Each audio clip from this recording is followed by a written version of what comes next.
Section 2. "He must be brighter than he looks," I said. "He never stopped to ask where Greenback's store is." The chief nodded, and the phone rang again. His hand was still resting on it, so he picked it up by reflex. He listened for a second, and you would have thought someone was pumping blood out of his heel from the way his face turned white. "The holdup's still on," he finally gasped. "Greenback's delivery boy is on the line, calling back to see where we are. Says he's under a table in the back room." I never heard the rest of it because I was out the door and into the car. There were 100 things that could happen if Ned got there before me. Guns could go off, people hurt, lots of things. And the police would be to blame for it all, sending a tin robot to do a cop's job. Maybe the chief had ordered Ned there, but clearly, as if the words were painted on the windshield of the car, I knew I would be dragged into it. It never gets very warm on Mars, but I was sweating. Nineport has 14 traffic regulations, and I broke all of them before I had gone a block. Fast as I was, Ned was faster. As I turned the corner, I saw him open the door of Greenback's store and walk in. I screamed brakes in behind him and arrived just in time to have a gallery seat. A shooting gallery at that. There were 2 hold-up punks, one behind the counter making like a clerk, and the other lounging off to the side. Their guns were out of sight, but blue-coated Ned busting through the door like that was too much for their keyed-up nerves. Up came both guns like they were on strings, and Ned stopped dead. I grabbed for my own gun and waited for pieces of busted robot to come flying through the window. Ned's reflexes were great, which I suppose is what you should expect of a robot. "Drop your guns. You are under arrest." He must have had on full power or something. His voice blasted so loud my ears hurt. The result was just what you might expect. Both torpedoes let go at once, and the air was filled with flying slugs. The show windows went out with a crash, and I went down on my stomach. From the amount of noise, I knew they both had recoilless 50s. You can't stop one of those slugs. They go right through you and anything else that happens to be in the way. Except they didn't seem to be bothering Ned. The only notice he seemed to take was to cover his eyes. A little shield with a thin slit popped down over his eye lenses. Then he moved in on the first thug. I knew he was fast, but not that fast. A couple of slugs jarred him as he came across the room, but before the punk could change his aim, Ned had the gun in his hand. That was the end of that. He put on one of the sweetest hammerlocks I have ever seen and neatly grabbed the gun when it dropped from the limp fingers.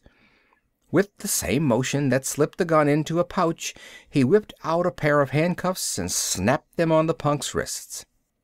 Hold-upnik number 2 was heading for the door by then, and I was waiting to give him a warm reception. There was never any need. He hadn't gone halfway before Ned slid in front of him.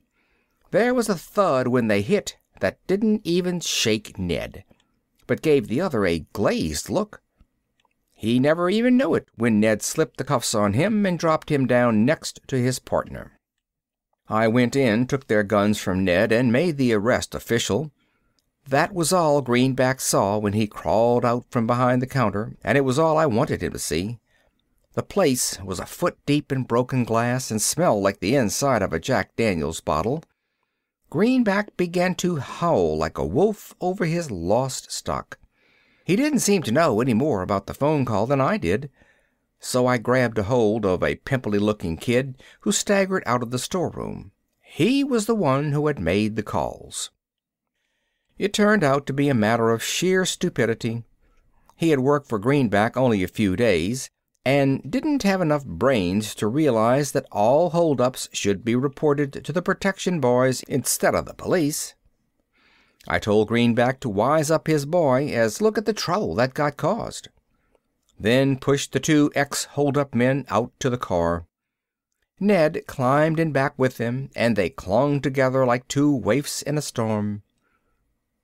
The robot's only response was to pull a first aid kit from his hip and fix up a ricochet hole in one of the thugs that no one had noticed in the excitement. The chief was still sitting there with that bloodless look when we marched in. I didn't believe it could be done, but he went 2 shades whiter. "You made the pinch," he whispered. Before I could straighten him out, a second and more awful idea hit him. He grabbed a handful of shirt on the first torpedo and poked his face down. "You with China Joe?" he snarled. The punk made the error of trying to be cute, so the chief let him have one on the head with the open hand that set his eyes rolling like marbles. When the question got asked again, he found the right answer. "I never heard of no China Joe. We just hit town today and—" "Freelance, by God!" The chief sighed and collapsed into his chair. "Lock 'em up and quickly tell me what in hell happened."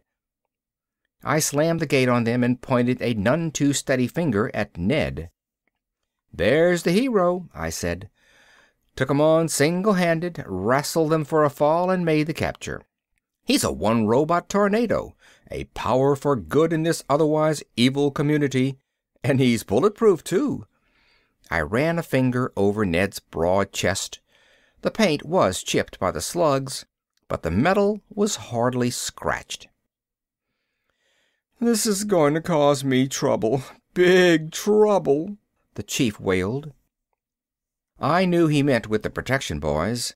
They did not like punks getting arrested and guns going off without their okay. But Ned thought the chief had other worries and rushed in to put them right.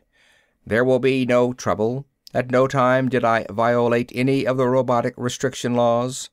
They are part of my control circuits and therefore fully automatic. The men who drew their guns violated both robotic and human law when they threatened violence. I did not injure the men, merely restrained them." It was all over the chief's head, but I liked to think I could follow it. And I had been wondering how a robot, a machine, could be involved in something like law application and violence. Ned had the answer to that one, too. "Robots have been assuming these functions for years. Don't recording radar meters pass judgment on human violation of automobile regulations? A robot alcohol detector is better qualified to assess the sobriety of a prisoner than the arresting officer. At one time, robots were even allowed to make their own decisions about killing. Before the robotic restriction laws, automatic gun pointers were in general use. Their final development was a self-contained battery of large anti-aircraft guns. Automatic scan radar detected all aircraft in the vicinity. Those that could not return the correct identifying signal had their courses tracked and computed. Automatic fuse cutters and loaders readied the computer-aimed guns, which were fired by the robot mechanism." There was little I could argue about with Ned, except maybe his college professor vocabulary, so I switched the attack.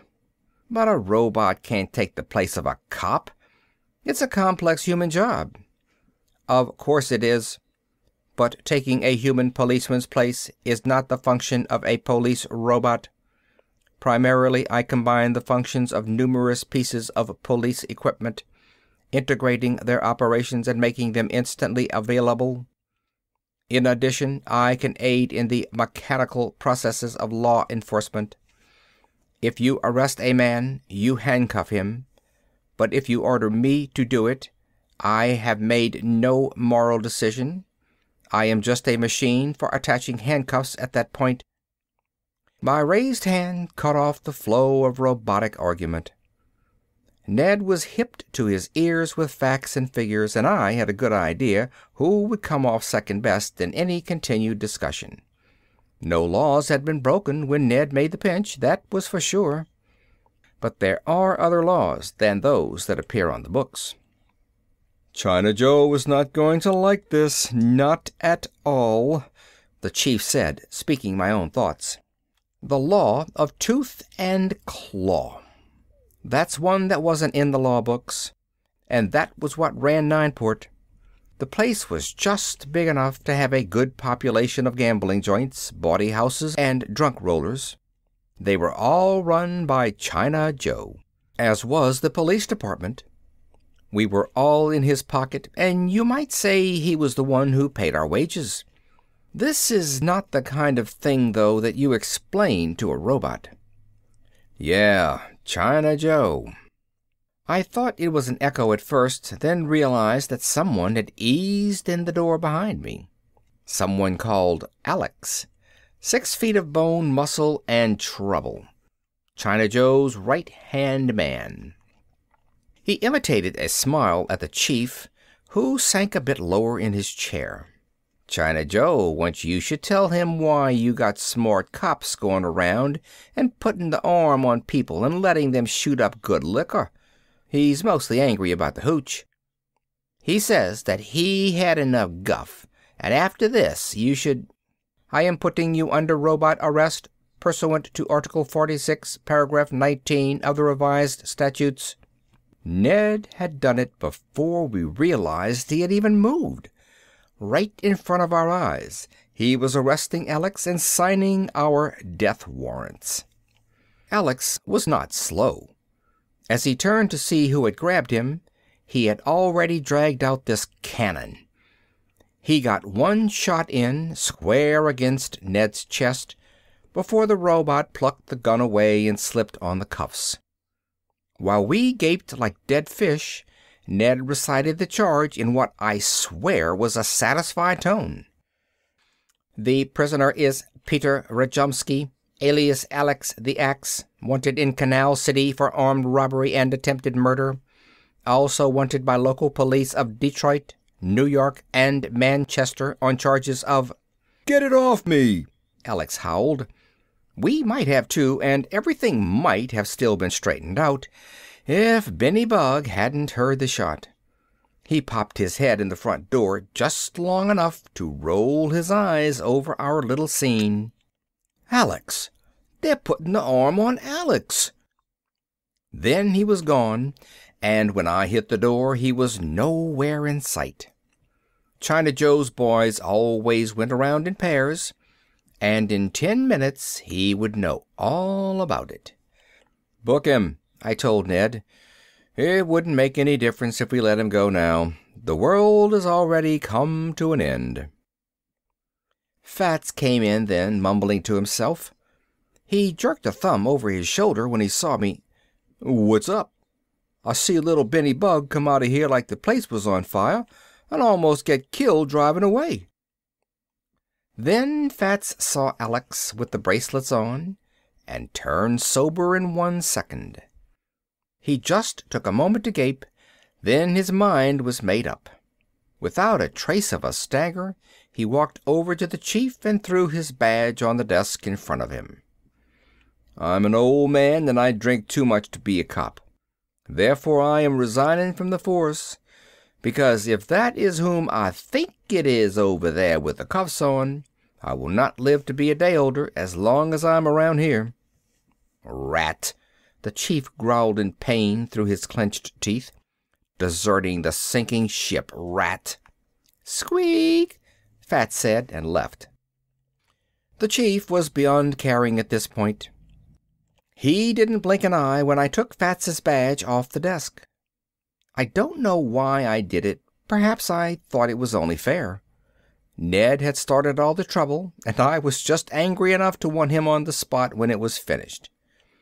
There were 2 rings on his chest plate, and I was not surprised when the badge pin fitted them neatly. "There, now you are a real cop." Sarcasm dripped from the words. I should have realized that robots are immune to sarcasm. Ned took my statement at face value. "This is a great honor, not only for me, but for all robots. I will do my best to fulfill all the obligations of the office." Jack Armstrong in tin underwear. I could hear the little motors in his guts humming with joy as he booked Alex. End of section 2.